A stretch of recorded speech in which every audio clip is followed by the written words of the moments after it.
Bem-vindo, alunos, ao meu canal O Mundo dos Estudantes. Eu sou a Cristina e a aula de hoje será a continuidade da aula anterior sobre câncer. Bom, vamos falar então, primeiramente, do nódulo na mama. O câncer mais comum nas mulheres é o câncer de mama.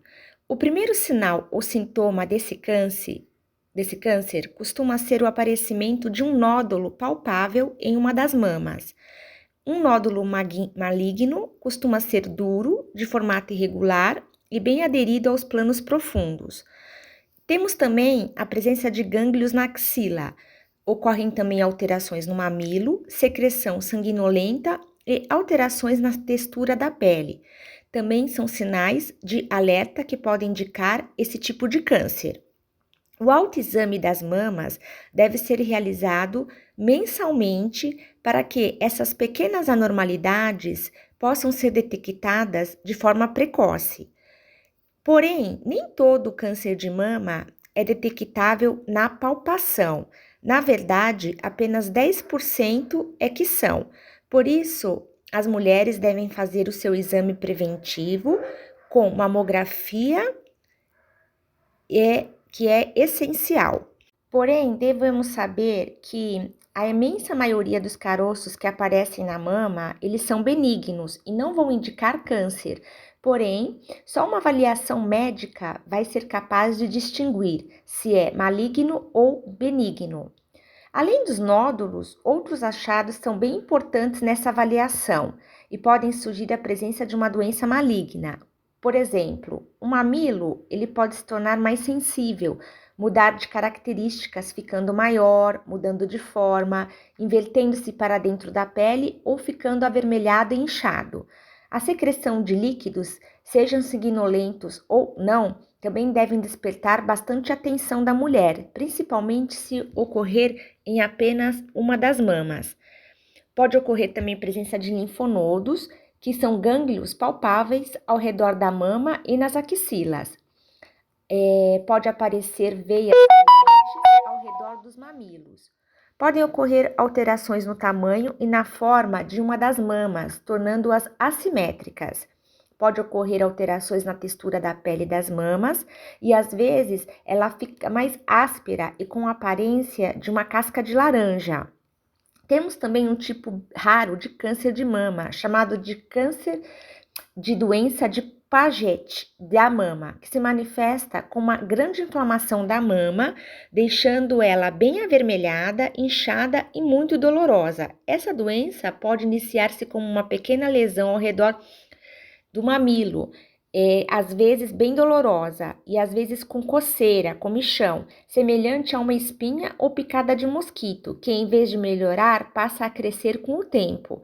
Todos esses sinais e sintomas descritos podem ser manifestações de câncer de mama, porém, na maioria dos casos, não são, sendo necessária uma avaliação médica. Quanto mais cedo a mulher fazer o diagnóstico, saber que ela tem câncer, maiores serão as chances do sucesso no tratamento.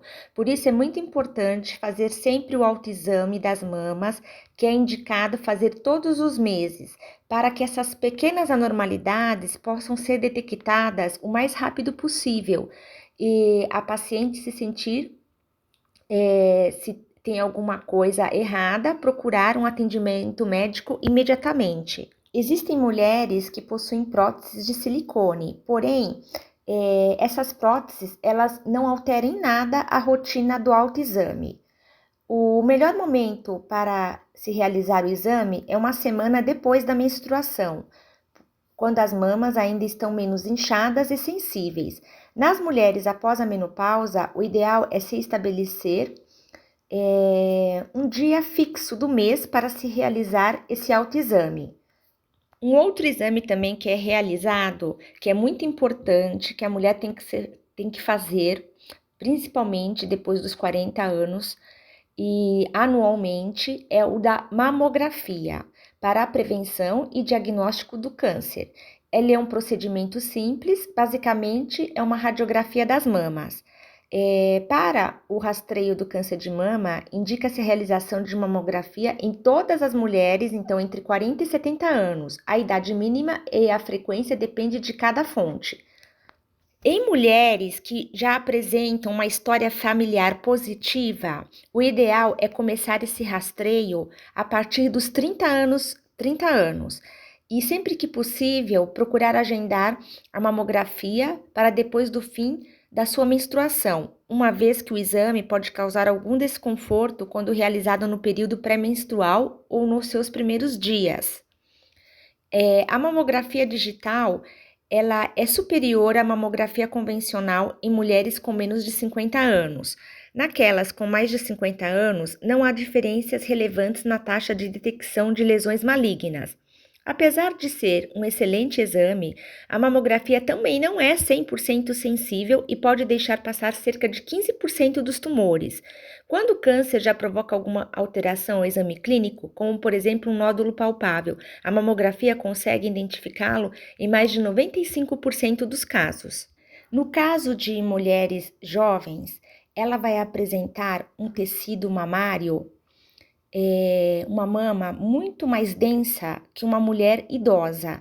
Então, as mamas densas, elas não conseguem ser muito bem avaliadas pela mamografia.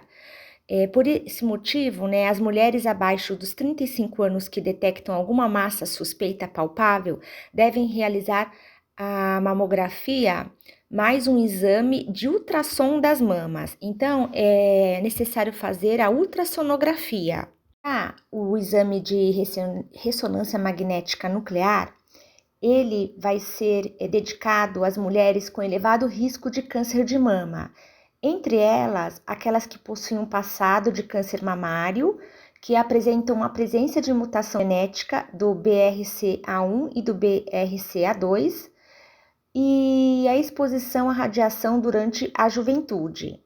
A ressonância magnética, ela é um exame muito sensível, mas também pode apresentar uma elevada taxa de falso positivo, porque detecta lesões suspeitas que no final não são lesões malignas. Quando ocorre a identificação de uma lesão suspeita nos exames de imagem, então deve-se fazer uma biópsia da mama, né? Então essa lesão suspeita, ela deve ser levada para uma confirmação histológica, que é a avaliação do tecido no microscópio. Para se conseguir uma amostra da lesão, é feita então essa biópsia. Existem várias modalidades de biópsia, que vão desde a introdução de uma fina agulha para aspiração do conteúdo do nódulo, até uma pequena cirurgia com a realização de uma incisão na mama, sob anestesia local, para se chegar até a lesão suspeita, retirando-se então um pedaço da mesma. A biópsia é considerada o exame padrão ouro para o diagnóstico do câncer de mama. Já o teste genético para verificar o câncer de mama, ele existe uma clara influência genética para o desenvolvimento da mama. Até 1/3 das mulheres com essa doença vão apresentar uma história familiar positiva. Pelo menos 2 genes já foram identificados como responsáveis pelo câncer de mama hereditário. Cerca de 10% desses casos são causados por mutações nos genes chamados BRCA1 e BRCA2. 20% das mulheres portadoras de mutações no gene BRCA1 desenvolvem câncer de mama antes dos 40 anos e 50% antes dos 50. Mulheres com BRCA1 têm 65% de risco de desenvolverem tumores de mama durante a vida. No BRCA2, o risco é de 50%. Assim, já existem testes genéticos para a identificação desses genes defeituosos. Algumas das indicações para essa tipagem genética são pacientes com câncer de mama antes dos 30, mais de um parente de primeiro ou segundo grau com câncer de mama associado a câncer de ovário, história pessoal ou familiar de câncer de mama bilateral e câncer de mama em parente do sexo masculino.